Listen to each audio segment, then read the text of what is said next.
My ghost story began when I started on ideas for the third novel in my series.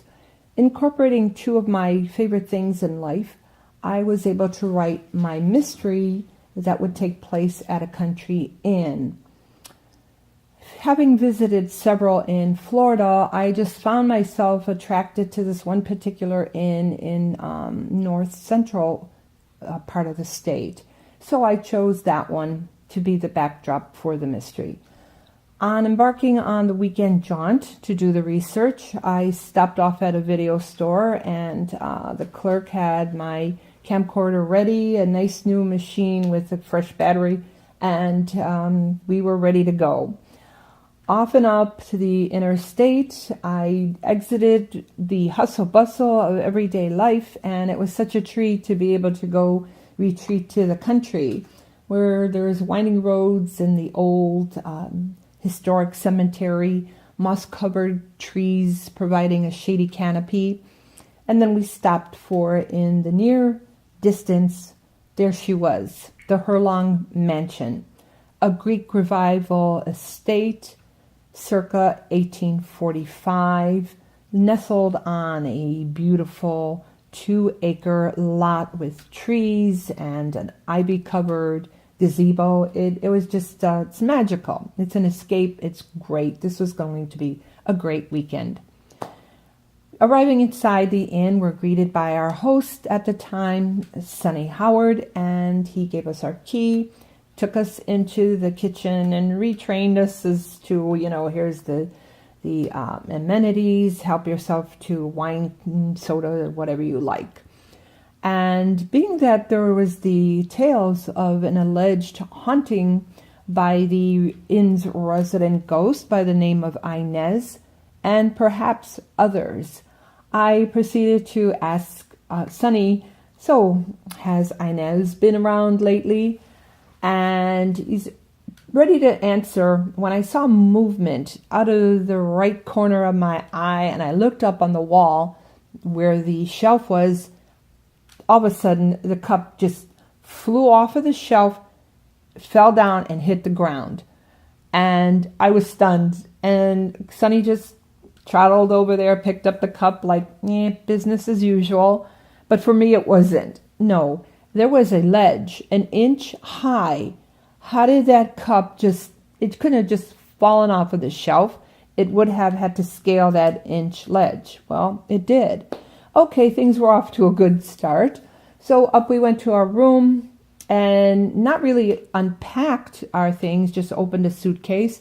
All of a sudden there's this waft of an old perfume, a grandmotherly type of perfume, something that the ladies may have wore in the 60s. It definitely wasn't of a modern fragrance.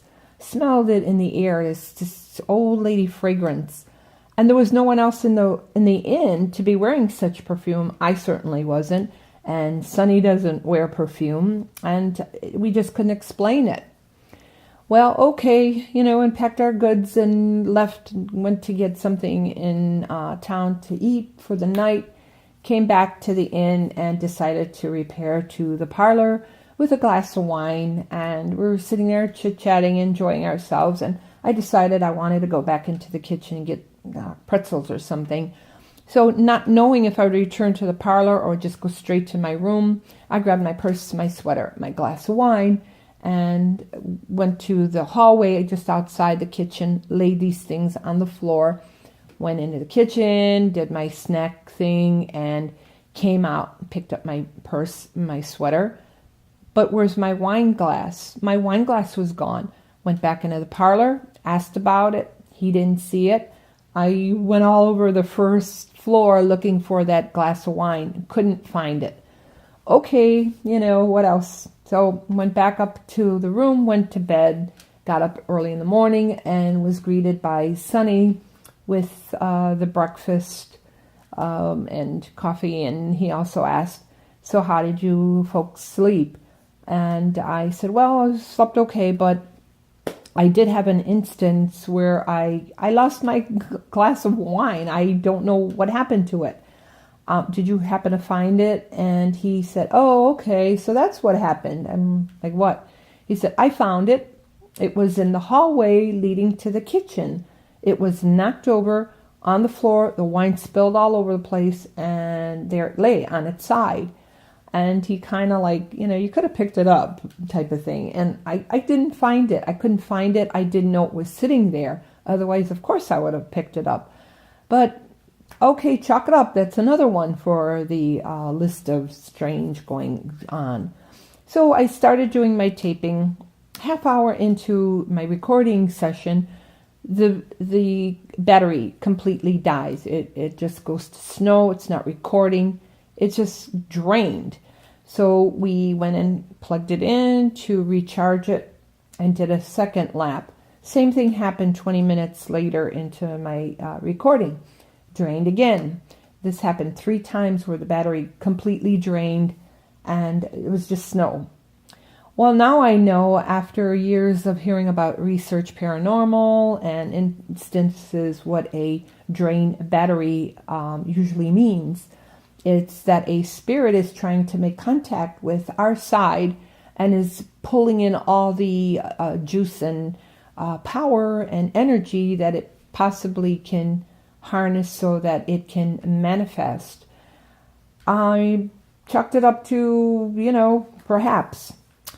Okay, it was the next day, and I had to get going on this recording. I had a room or 2 left to do, and we'd be on our way. So I started the last room, taping in the bathroom, going left to right, trained on the solid door, and I realized there was all kinds of like claw and gash marks in the door, like somebody was trying to claw or pound their way out of this door. And there was a new lock installed. So I went left to right, slowly narrating, and came back from right to left, slow and narrating again. All of a sudden, out of the right-hand corner of the lens, I see it. It's this gray, thick, misty cloud forming in the upper right-hand corner of the lens, slowly proceeding down through the middle, going down towards the left side of the lens. I just freaked. I froze and freaked, and I didn't know whether I should throw the camera on the bed and run, take the camera and run, or stay trained. And I thought, well, this is what we need. This is, I came for stuff like this. So I stayed steady, and I concentrated on that cloud that was hovering and just mist moving slowly from the middle down again to the lower left-hand corner of the lens. I captured the whole thing on video. And I collected myself. I left. I told my boyfriend who was out in the hallway about it, and he's like, yeah. So, okay, I can't dispute this. This is what I know happened. I have it taped. And it indeed felt like there was a presence in the room with me that day, reaching out to me. Now, I do know that we are told to leave the deceased rest in peace, and I respect that. I try to do that, but one cannot help if the deceased are trying to reach out to us, perhaps asking for our help to make them rest in peace.